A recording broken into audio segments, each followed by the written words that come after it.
নিধিরাম ছিল একজন প্রকৃত ভালো মানুষ বলতে যা বোঝায় তাই। তার পুরো নাম ছিল নিধিরাম ভট্টাচার্য নিবাস। এই কেষ্টপুর গ্রাম দেখছো, এই গায়ের মধ্যে সবচেয়ে সৎ চরিত্রবান ব্যক্তি হচ্ছে এই নিধিরাম।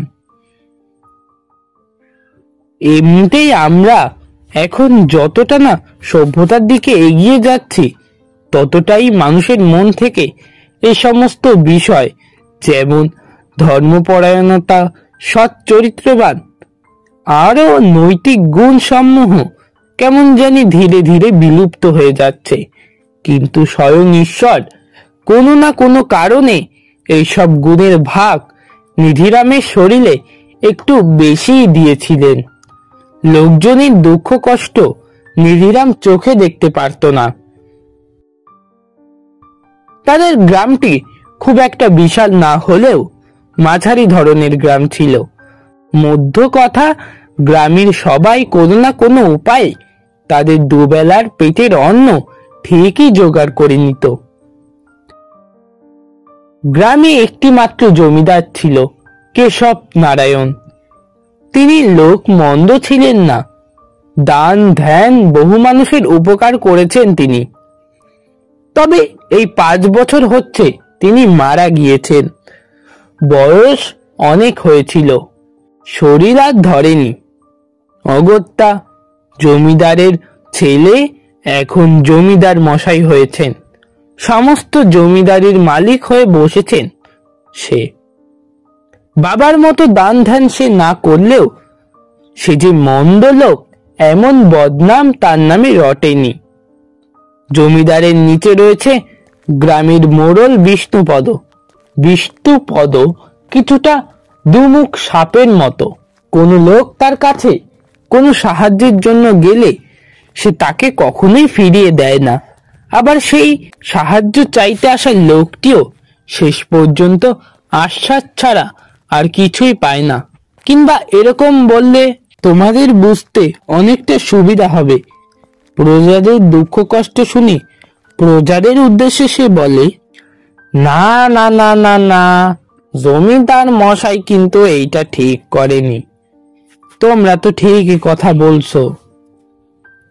আবার জমিদার মশাইয়ের কাছে গিয়ে বলতো, আগে জমিদার মশাই, গ্রামের ওই ছোট লোকগুলো বেশি মাথা চাড়া দিয়ে উঠছে, ওদেরকে একদমই বাড়তে দেবেন না। বুঝতে পারলেন আমি কি বলতে চাচ্ছি?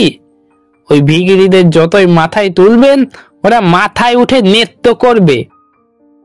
গ্রামের এইসব ভালো মন্দ নিয়ে তাদের একরকম দিন কেটে যাচ্ছিল। সময়টা ছিল ফাল্গুন মাসের এক বারবেলা। নিধিরাম উঠানের বোয়ারাকে একটি বাঁশের খুঁটির গায়ে হেলান দিয়ে বসে তামাক খাচ্ছিল। নিধিরাম নানান রকম কথা মনে মনে ভাবছিল, আর সামনের গোধূলি বেলার অপরূপ দৃশ্যের ছবি দেখছিল। আকাশে লেগে থাকা লালচে বেগুনি রং ধীরে ধীরে হারিয়ে গিয়ে এখন অন্ধকার নেমে আসছে। পাখিরা সারিবদ্ধভাবে আকাশের ওপর দিয়ে উড়ে যাচ্ছে, ফিরে যাচ্ছে তাদের বাসায়। সামনে দাঁড়িয়ে থাকা আম গাছটার ডালে নতুন পাতা গজিয়েছে। সামনের দৃশ্য এত সুন্দর হলেও নিধিরামের মনটা কয়েকদিন থেকে ভালো নেই। আজ তো একেবারেই তার মন মেজাজ ভালো নেই। তার মন বলছে কিছু একটা ক্ষতি বা বিপদ বা কি যে হবে সে জানে না, তবে কিছু একটা হবে, এটা যেন তার মনে বারবার ধাক্কা মেরে যাচ্ছে। তার একটা বড় কারণ, এই গ্রামের একটি লোক মধু। লোকটি বড় ভালো ছিল, গরিব কিন্তু পরিশ্রম করে নিজের পেটের ভাত জোগাড় করত। গায়ের 5 জনের সাথে তার সদ্ভাব ছিল। নিধিরামকে দেখতে পেলে মধু ঠাকুর মশাই বলে পেন নাম করত। কিন্তু এই 4-5 দিন আগে হঠাৎ গভীর রাতে মধুর বাড়িতে আগুন লেগে যায়। পুরো বাড়ি পুড়ে ছাই হয়ে যায়। সে আগুনের দাপটে মধুও সেইখানে পুড়ে মারা যায়। গ্রামের সবাই বলছে হয়তো রাত্রিবেলা কোনো কেরোসিন ল্যাম্প জেলে শুয়েছিল সে, সেটা কিছুভাবে উল্টে পড়ে গিয়েছে আর এই বিপদ ঘটেছে। এইসব নানান কথা আপন মনে ভেবে চলেছে নিধিরাম। হঠাৎ তার হুঁশ ভাঙল একটা কর্কশ কণ্ঠে। আপনি কি ঠাকুর মশাই? এমন কর্কশ গলা শুনে হঠাৎ নিধিরাম চমকে গেল। তারপর দেখল গভীর কালো অন্ধকার নেমে গিয়েছে চারিদিকে। তার মধ্যে একটি লোক দাঁড়িয়ে আছে। লোকটি আপাদমস্তক কালো চাদরে ঢাকা। তবে এই গরমের দিনে চাদর গায়ে দেওয়ার কারণটা কি? নিধিরাম সেটা ঠিক বুঝতে পারল না। আর বেশি না ভেবে সে বলল, আমি আমি নিধিরাম ভট্টাচার্য। কি ব্যাপার বলুন। না, তেমন কিছু না, তবে আপনার সাথে একটু দরকার ছিল। তা আপনি আসছেন কোত্থেকে? সেই অনেক দূর থেকে। এই দূর যে কতখানি দূর তা নিধিরাম ঠিক বুঝতে পারল না। তবে লোকটাকে দেখে মনে হলো সত্যি সে অনেক দূর থেকে আসছে। তাই নিধিরাম ব্যস্ত হয়ে বলল, আমি আপনার জন্য একটু জল খাবারের ব্যবস্থা করি। না না না না না, তার দরকার নেই। আপনাকে একটি কথা বলতে এসেছি, বলেই চলে যাব। আবার যেতেও তো হবে অনেকটা পথ মশাই। মানে বলছি অনেক দূর থেকে এসেছেন, এতটা পথ এসেই ক্লান্ত, শরীর নিয়ে আবার ফিরে যাবেন? আজকে আমার বাড়িতে বিশ্রাম করে কাল না হয় যাবেন। না, আপনি ঠাকুর মশাই আর আমি ছোট জাত। দেখুন, আমি ঠাকুর মশাই তা আমি ঠিক করে জানি, তবে আমি এত সব জাতপাত বিশ্বাস করি না। আমাদের একটাই জাত, আমরা মানুষ। আর শাস্ত্রে বলা রয়েছে অতিথি ভগবান। তাই আপনি না খেয়ে গেলে আমার গৃহের অকল্যাণ হবে যে। না না, সত্যি আমার খিদে নেই, আমি খেতেও পারবো না। আপনি ব্যস্ত হবেন না, বসুন। আপনাকে একটা কথা বলি, আজ থেকে 1 সপ্তাহ পরে আপনাদের গ্রামে ঘোর বিপদ আসছে। কি বিপদ? কি ধরনের বিপদ? তা তো ঠিক জানি না, তবে সেই বিপদে কেউ বাঁচবে না। আপনি এখান থেকে চলে যান, তাহলে আপনি বেঁচে যাবেন। আপনি কে বলুন তো মশাই? কি বলছেন এসব? দিন আপনার পরিচয়টা। পরিচয়? পরিচয় দেওয়ার তো কোনো দরকার দেখছি না। আপনাকে সাবধান করে দিয়ে গেলাম, আপনি ভালো চান তো এই গ্রাম ছেড়ে চলে যান, না হলে বাদবাকিদের মতো আপনিও মারা পড়বেন। সে বিপদ পুরো গ্রামকে গ্রাস করে ফেলবে। আর 1 সপ্তাহ বেশি সময় নেই কিন্তু। এবার আমি আসি। নিধিরাম যেন আরো কিছু জিজ্ঞাসা করতে যাবে, এমন সময় লোকটি তার চোখের সামনে থেকে অন্ধকারের সাথে মিলিয়ে গেল। এটা কেমন হলো? এই তো লোকটা চোখের সামনে দাঁড়িয়েছিল, হঠাৎ অন্ধকারের মধ্যে গেল কোথায়? 2-1 বার গলা উঁচু করে ডাক দিল নিধিরাম। বলছি মশাই, ও মশাই, গেলেন কোথায়? কারোর কোনো সাড়া শব্দ নেই। এক নাগাড়ে ঝিঝি ডেকে চলেছে। অবাক কাণ্ড, লোকটি হঠাৎ করেই এলো, আবার কোথা থেকেই বা এলো, আবার কোথায় বা চলে গেল? যাওয়ার আগে একই কথা শুনিয়ে গেল তাকে। এটা কি সত্যি নাকি মশকরা? কিন্তু নিধিরাম মনে মনে ভাবল, হয়তো একটু পাগল গোছের লোক হতে পারে, তাই হবে বোধহয়। কথাবার্তাগুলো ওই জন্য তার ঠিক কেমন কেমন ঠিক ছিল। আর বেশি না ভেবে সে ব্যাপারটাকে বিশেষ গুরুত্ব দিল না।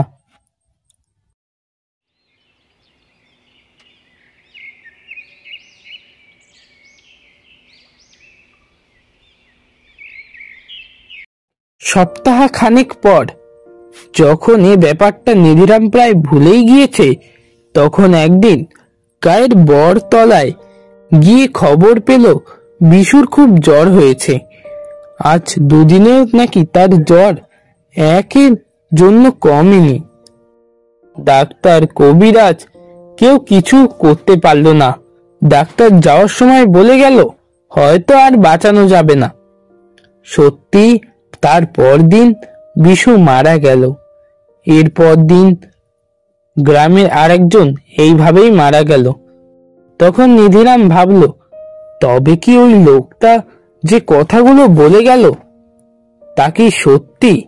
তার মনে কিছু দ্বন্দ্ব রয়ে গিয়েছিল। এক সপ্তাহে যখন 10 জন মানুষ মারা গেল একইভাবে, তখন নিধিরাম সেই অদ্ভুত আগন্তুকের বলে যাওয়া কথাকে আর অগ্রাহ্য করতে পারল না। সে লোক ভালো ছিল, তাই নিজের জীবনে ঝুঁকি নিয়ে গ্রামের মোড়লের সাথে পরামর্শ করতে গেল। মোড়ল সবকিছু শুনে বলল, আমি এই রকম কিছু একটা আন্দাজ করেছিলাম, না হলে এতজন লোক এই একই রোগে মারা যায়। ডাক্তারও তো কিছু বুঝতে পারছে না। তুমি বোধহয় ঠিকই বলেছ। তাহলে তাহলে এখন উপায় কি? মোড়ল মশাই, উপায় একটাই। এখান থেকে 10 মাইল দূরে তেঁতুল বেরিয়া শ্মশানে ভবাতান্ত্রিক নামে একজন মহান সাধক বসবাস করেন। তার কাছে গিয়ে তাকে সমস্ত ঘটনা বলে তাকে এখানে নিয়ে আসতে হবে। কিন্তু আমাদের মধ্যে কে যাবে? পাশে নীলু দাঁড়িয়েছিল। নীলু বলল, আমি যাব মোড়ল মশাই। আরে বাবা, যে কেউ গেলে তো আর হবে না। সবার ডাকে তিনি সব জায়গায় যান না। কোন সৎ ধর্মপরায়ণ লোক তার কাছে গেলে মিনতি করলে তবেই তিনি আসেন। তুই গেলে হবে না। উফ, কাকে পাঠাই এখন? নিধিরাম, তুমি বাবা যাও। তুমি তো লোক ভালো, সৎ, ধর্মপরায়ণ, তার উপর আবার ব্রাহ্মণ। আমি আমি যাব? আমি কি পারবো তাকে এইখানে নিয়ে আসতে? হ্যাঁ, তুমি পারবে। তুমি একমাত্র রয়েছ যে আমাদেরকে এই বিপদ থেকে রক্ষা করতে পারো। আমাদেরকে রক্ষা করো নিধিরাম। আচ্ছা ঠিক আছে, আমি সকাল হতে না হতেই রওনা দেব।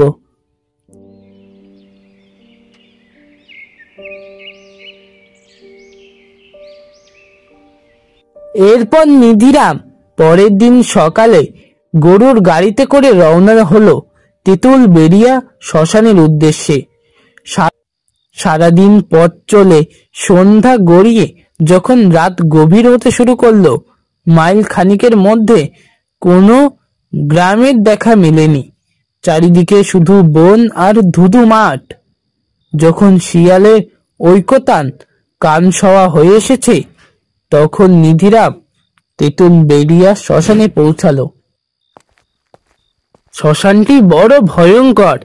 চারিদিকে নরকঙ্কালের হাড়গোড় পড়ে রয়েছে। পোড়া কাঠ, ছেঁড়া মাদুর, ভাঙা কলসি ছড়িয়ে ছিটিয়ে আছে। পরিবেশ একেবারে থমথমে। নিধিরাম জঙ্গলের মধ্য দিয়ে হেঁটে যেতে যেতে লক্ষ্য করল ঝোপঝাড়ে কিসের যেন চোখ জলজল করছে। কিসের যেন অদৃশ্য চোখ তার উপর নজর রেখে চলেছে ক্রমাগত। ভয়ে তার হাত পা ঠান্ডা হয়ে এসেছে।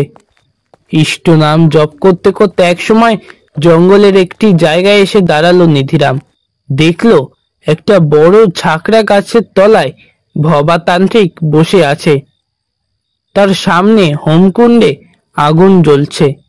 তান্ত্রিক একমনে বিড়বিড় করে মন্ত্র উচ্চারণ করে চলেছে। নিধিরাম তার কাছে এসে দাঁড়াতেই তান্ত্রিক চোখ খুলল এবং বলে উঠল, কে রে তুই? এই রাতে শ্মশানে এসেছিস? কি মতলবে শুনি? কোনো খারাপ উদ্দেশ্য রয়েছে নিশ্চয়ই। বল, কি করতে এসেছিস? বাবা বাবা আমি কোনো খারাপ উদ্দেশ্যে এখানে আসিনি। আমি এসেছি আপনার দর্শন করার জন্য। দর্শন হয়েছে তো, এখন চলে যায় এখান থেকে। আগে বাবা, আমাদের গ্রামে যে বড্ড বড় বিপদ, আপনি পারেন আমাদের রক্ষা করতে। তোদের গ্রামে বিপদ? তোরা সবাই মিলে সেই বিপদকে ঠেকা, আমি কি করব? আমরা যদি পারতাম তাহলে আমরা করতাম, কিন্তু এ যে আমাদের কর্মের কাজ নয়। আমার মনে হয় এ কোনো অশুভ শক্তি মনটা করছে। অন্য কারোর কাছে গিয়ে দেখ, আমি যেতে পারবো না। বাবা, একটিবার। বললাম না যেতে পারবো না। একবার বললে কানে কথা ঢোকে না নাকি? বাবা, গ্রামের সবাই এক এক করে মরছে, আপনি চলুন। 1 সপ্তাহে 10 জন মানুষ মরে গিয়েছে, আরো বেশ কিছু লোক ওই রোগে আক্রান্ত, তারাও হয়তো কাল পরশুর মধ্যে মারা যাবে। তান্ত্রিক খানিকটা চুপ করে থাকলো। তারপর কি হয়েছে তোদের গ্রামে? বল বলছি, আমাকে সমস্ত কিছু খুলে বল, তারপর আমি বুঝবো যাব কি না। নিধিরাম তান্ত্রিককে সমস্ত ঘটনা খুলে বলল। সমস্ত ব্যাপারটাই তান্ত্রিক গভীর মনোযোগ সহকারে শুনলেন। তারপর নিধিরামের বলা শেষ হলে, তুই দাঁড়া, আমি কয়েকটা জিনিস নিয়ে নিই। এই বলে তিনি চোখ বন্ধ করে কিছু মন্ত্র উচ্চারণ করলেন। ওম জবা কুসুমাম, জবা কুসুমাম তামুন্ডায়া, ওং জবা কুসুমা তামুন্ডায়া দিচ্ছে, জবা কুসুমা নামা, ওং নামা। তারপর তিনি হাওয়ায় ভেসে থাকা কাঁধের সাথে যেন কথা বলতে থাকলেন। কিছু কিছু কথা নিধিরামের কানে আসতে লাগলো। ওই গ্রামে আজ থেকে সপ্তাহখানিকের মধ্যে নিধিরামের বাড়িতে কে এসেছিল? কেন গ্রামের ওপর কালো ছায়া নেমে এসেছে? গ্রামবাসীদের দোষ কি? কারা কারা ওর সাথে এমন করেছিল? তারপর খানিকক্ষণ সব চুপ। তান্ত্রিক এবার চোখ খুললেন। তারপর নিধিরামের দিকে কঠোর মুখে তাকিয়ে বললেন, এই, তোদের লজ্জা করে না পাষণ্ডের দল? একজন সাধারণ নিরীহ মানুষকে হত্যা করে তোরা তোরা জানোয়ারের মধ্যে কোনো পার্থক্য আছে তোদের? তোরা গ্রাম ছেড়ে বনে এগিয়ে থাক, বুঝলি? আপনি এই সমস্ত কিছু কি বলছেন? আমি তো কিছুই বুঝতে পারছি না। কাকে মেরে ফেলেছি আমরা? ন্যাকা, কিচ্ছু জানো না না? এইখান থেকে দূর হ, দূর হয়ে যা বলছি। বাবা, বিশ্বাস করুন, আমি ঈশ্বরের নামে শপথ খেতে বলছি, আমি কিচ্ছু জানি না এই সমস্ত বিষয়ে। আপনি দয়া করে বিষয়টা আমাকে খুলে বলুন। শোন তাহলে, আজ থেকে সপ্তাহখানেক আগে তোদের গায়ে মধু বলে একজন লোক আগুনে পুড়ে গিয়ে মারা যায় মধ্যরাতে। হ্যাঁ, মধ্যরাতে। কিভাবে তার বাড়িতে যেন আগুন লেগে যায়। সবাই বলছিল কেরোসিন ল্যাম্প উল্টে গিয়ে আগুন লেগে গিয়েছে। কেরোসিন ল্যাম্প উল্টে গিয়ে আগুন লেগে মরেনি রে হতচ্ছাড়া। তোদের গ্রামের জমিদার প্রতাপ নারায়ণ তাকে পুড়িয়ে মেরেছে।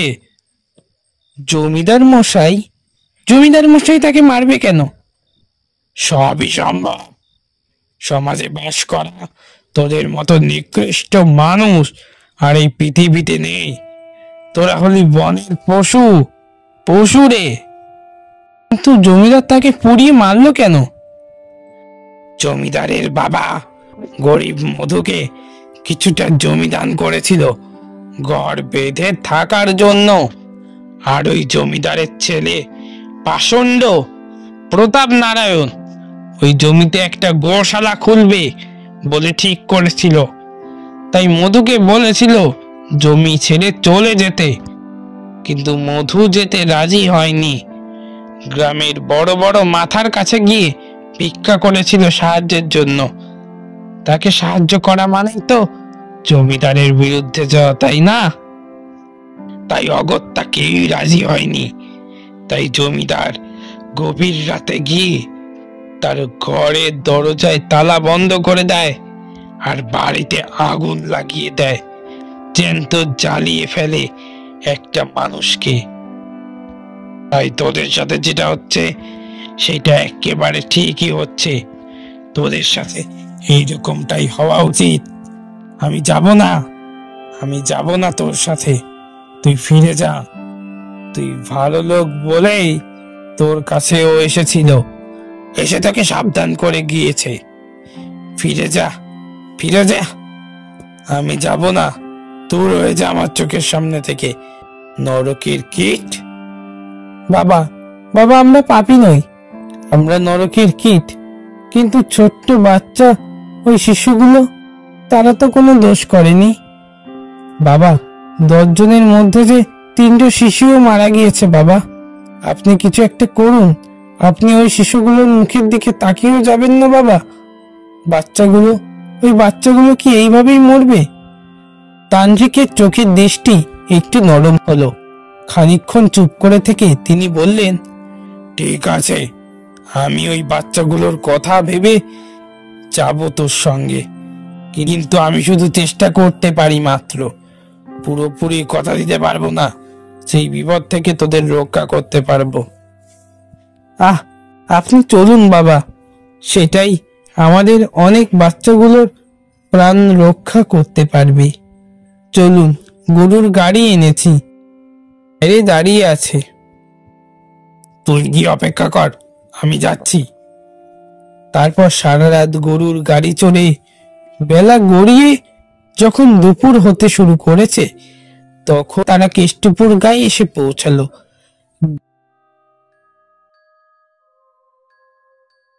গ্রামের বটতলায় সেদিন সন্ধ্যেবেলা তান্ত্রিককে দেখতে এবং তার সঙ্গে কথা বলতে 2-1টি লোক এসে উপস্থিত হলো, সঙ্গে মোড়লও উপস্থিত হলো। পেন নাম হই বাবা। তুই কে? আমি গ্রামের মোড়ল। মধু না তোর কাছে সাহায্য চাইতে এসেছিল? কে মধু বাবা? ন্যাকা যাকে বলে, তাই তো পুড়িয়ে মেরেছিলি তাকে, না বাবা? আমি তাকে পুড়িয়ে মারিনি বাবা। সে আমার কাছে এসেছিল সাহায্য চাইতে, কিন্তু আমি তাকে সাহায্য করিনি জমিদার মশাইয়ের ভয়ে। কিন্তু বাবা, আমি তো তাকে মারিনি। আমাকে ক্ষমা করে দিন বাবা, ক্ষমা করে দিন। ক্ষমা? তোদের গায়ের বাচ্চাগুলোর কথা ভেবে আমি শুধু এসেছি। তোদের মতো পাষণ্ডকে আমি নিজেই জ্বালিয়ে মারতাম, বুঝলি? তারপর আবার ক্ষমা? যা আনতে বলেছিলাম কালকের মধ্যে জোগাড় করবি। কালই আমি হোম করব। ঠিক সকাল 10টা থেকে হোম শুরু হবে। আগে বাবা, বেশিরভাগই জোগাড় হয়ে গিয়েছে, আমি বাকিটাও জোগাড় করে নেব। আপনি কোনো চিন্তা করবেন না। পরদিন সকাল 10টার সময় সমস্ত হোমের আয়োজন করা হলো। গ্রামের 4-5টি লোক আর মোড়ল নিধি নামের বাড়িতে এসে উপস্থিত হয়েছে। হোমটি তার বাড়িতেই সম্পন্ন হচ্ছে। সমস্ত আয়োজন শেষ করে তান্ত্রিক হোমে বসলেন। আমি সমস্ত গ্রামবাসীদের উদ্দেশ্যে বলছি, আমি সবাইকে কথা দিতে পারছি না যে পুরোপুরি বিপদ কাটাতে পারবো, তবে হোম সম্পন্ন করি বিপদ কেটে যাবে। এই বলে তান্ত্রিক চোখ বন্ধ করলেন আর মন্ত্র আওড়াতে শুরু করলেন। ওম জবা কুসুমা নমঃ চামুণ্ডায় নমঃ। ওম জবা কুসুম চামুণ্ডায় নমঃ। ওম কালী কালী কপালিনী চামুণ্ডায় মহাশক্তি রূপে নমঃ। প্রথম বেশ কিছুক্ষণ কোনো উপদ্রব হলো না। তান্ত্রিকের এক মনে মন্ত্র উচ্চারণ করে চলেছেন, মাঝে মধ্যে হোমে আহুতি দিচ্ছেন। হোমের আগুন গনগনিয়ে জ্বলছে। এমন করেই বেশ কিছুক্ষণ চলল। তারপর হঠাৎ আকাশ মেঘে ঢেকে গেল, আচ্ছন্ন হয়ে গেল মুহুর্মুহুর বজ্রপাতের মধ্য দিয়ে। আকাশের বুক যেন ছিঁড়ে যেতে লাগলো। দিনের বেলাতেও আধার ঘনিয়ে এলো। জোরালো হাওয়া উঠল। এ যেন হাওয়া নয়, এক অশরীরী সমস্ত হোমের আয়োজনকে তছনছ করে দিতে চাইছে। তান্ত্রিক অবিচলিত ভাবে মন্ত্র পড়ে চলেছেন। এক সময় হাওয়া বন্ধ হয়ে যায়। বজ্রপাতের দাপট বাড়ল। বজ্রপাতের শব্দের মধ্যেও তান্ত্রিকের মন্ত্র উচ্চারণ শোনা গেল। একটা বজ্রপাত একেবারেই হোমকুণ্ডের পাশে পড়ল। তার হোমের চারিদিকে বৃত্তাকার আগুন জ্বলে উঠল। সবাই এ দৃশ্য দেখে ভয় পেয়ে গেল। তান্ত্রিকও যেন কিছুক্ষণ জ্বলার পর ধীরে ধীরে নিভে এলো। আরো জোরে জোরে বজ্রপাত পড়তে শুরু করলো। এমন সময় গ্রামের জমিদার ছুটে এসে হাঁপাতে লাগলেন। মোড়ল তার কাছে গিয়ে বলল, জমিদার মশাই, কি হয়েছে? সর্বনাশ হয়ে গেছে, আমার সমস্ত বাড়িতে আগুন লেগে গিয়েছে। কি করে হঠাৎ একটা বাজ পড়লো বাড়ির ওপর, তারপর সমস্ত বাড়ি জ্বলতে শুরু করলো। আগুনে পুড়ে যেতে শুরু করলো আমার বাড়ি। আমাকে বাঁচাও, তোমরা তোমরা সবাই মিলে আমাকে বাঁচাও। আপনি এখানে দাঁড়ান, তান্ত্রিক বাবা হোম করছেন। হোম শেষ হলেই আমরা রক্ষে পাবো। এক সময় অদ্ভুত এক দৃশ্য দেখে গায়ের রক্ত যেন হিম হয়ে গেল। আকাশের সমস্ত কালো মেঘ ঘুরতে ঘুরতে সে আগুনের মধ্যে ঢুকে গেল। অদ্ভুত শক্তি বলে ওই হোম সমস্ত কালো শক্তিকে শুষে নিচ্ছে। নিজের মধ্যে তান্ত্রিক আরো জোরে জোরে মন্ত্র পড়ে চলেছে। অন্ধকারের মধ্য থেকে বেরিয়ে এলো নিধিরামের দেখা সেই দিনের সেই সন্ধ্যের অদ্ভুত লোকটি। তার চোখ দুটো আগুনের ভাটার মতো জ্বলছে। এক কর্কশ কণ্ঠে সে বলে উঠল, তান্ত্রিক, তুই যতই মন্ত্র পড়িস না কেন, তুই যতই চেষ্টা করিস, সবাইকে তুই বাঁচাতে পারবি না। এই দৃশ্য দেখে সবাই ভয়ে কাঁপতে শুরু করলো। সবার গলা শুকিয়ে এসেছে, হৃৎপিণ্ড লাফাতে শুরু করলো। শরীরের রক্ত জল হয়ে ভয়ে কাঁপুনি দিয়ে উঠল। তান্ত্রিক এবার চোখ খুললেও, তুই মধু, আমি জানি তুই মধু, তোর সঙ্গে খুব অন্যায় হয়েছে। তাই বলে তুই এই গ্রামের ছোট্ট নিষ্পাপ শিশুগুলোকে মেরে ফেলতে পারিস না? আর দেয়া দিলি কোথায়? ভেবেছিলাম পুরো গ্রামটাকে জনশূন্য করে ফেলবো। তবে সবাইকে তুই বাঁচাতে পারবি না তান্ত্রিক। সবাইকে না বাঁচাতে পারলেও ওই ছোট্ট ছোট্ট শিশুদের বাঁচাতে পারবো। তুই মহান সাধক, তোকে আমি আমার শক্তি দিয়ে হারাতে পারবো না। এই পর্যন্ত বলে প্রেত মূর্তি ঘুরে দাঁড়ালো জমিদার এবং মোড়লের দিকে। তাদের প্রতি অগ্নিদগ্ধ দৃষ্টি নিক্ষেপ করে বলল, তোদেরকে কে বাঁচাবে? সেই দিন আমাকে পুড়িয়ে মেরেছিলি না? আর আর তুই তুই না গ্রামের মোড়ল? গ্রামের সবার সুখ দুঃখে পাশে থাকার জন্যই তো সবাই গ্রামের মোড়ল করেছে তোকে, তাই না? তুই কিনা সারাক্ষণ জমিদারের হয়ে কথা বলিস, তুইও শাস্তি পাবি। এই বলে প্রেত তার দুই হাতে শূন্যে তুলে ধরল তাদের।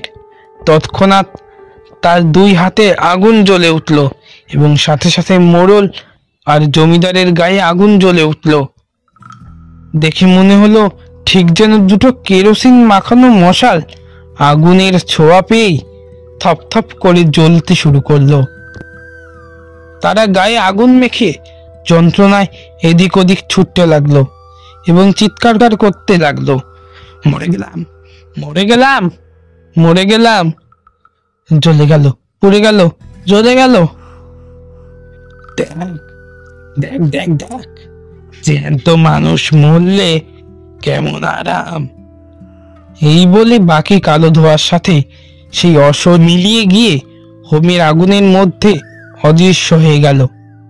এইভাবে জ্বালা যন্ত্রণায় আগুনে ফুটতে ফুটতে খানিকক্ষণ এদিক ওদিক দৌড়াদৌড়ি করার পর দুটি মানুষ মাটিতে পড়ে তখনই মারা গেল। হোম সম্পূর্ণ হয়েছে, আর চিন্তা নেই। যখন তান্ত্রিক গ্রাম ছেড়ে বিদায় নেবে, তখন সমস্ত গ্রামবাসী তার কাছে গিয়ে বিনীতভাবে এসে হাজির হলো। সবার চোখে মুখে তান্ত্রিকের জন্য সম্মান, শ্রদ্ধা। আপনি চলে যাচ্ছেন বাবা? এটা তো একদিন হবে সবাইকে। বাবা, আপনি যে কি উপকার করলেন সে স্বয়ং একমাত্র ভগবানই জানেন। তুই বড্ড ভালো মানুষ নিধিরাম। তোর মতো মানুষ এ সময় আর দেখা যায় না। তুই হবি আজ থেকে এই গ্রামের মোড়ল। আমি ঘোষণা করে গেলাম, তুই পারবি এই গ্রামবাসীদের সুখ স্বাচ্ছন্দ্যের খেয়াল রাখতে। আমি আসি, মনে রাখিস, সামান্য কিছু লোভের জন্য কখনো নিজের মনুষ্যত্ব বিক্রি করিস না। শয়তানের হাতে নিজের মনুষ্যত্বকে বিক্রি করিস না রে। ভালো থাকিস। জয় মা কালী। এই বলে তান্ত্রিক বিদায় নিলেন এবং নিধিরামকে গ্রামের মোড়ল হিসেবে মেনে নিল। কারণ নিধিরাম তাদের জন্য যে আত্মত্যাগ করেছে তার জন্য পুরো গ্রামবাসী তাদের কাছে চিরকৃতজ্ঞ হয়ে আছে। আবার সমস্ত গ্রামবাসীরা সুখে স্বাচ্ছন্দ্যে তাদের জীবনযাপন পুনরায় শুরু করলো।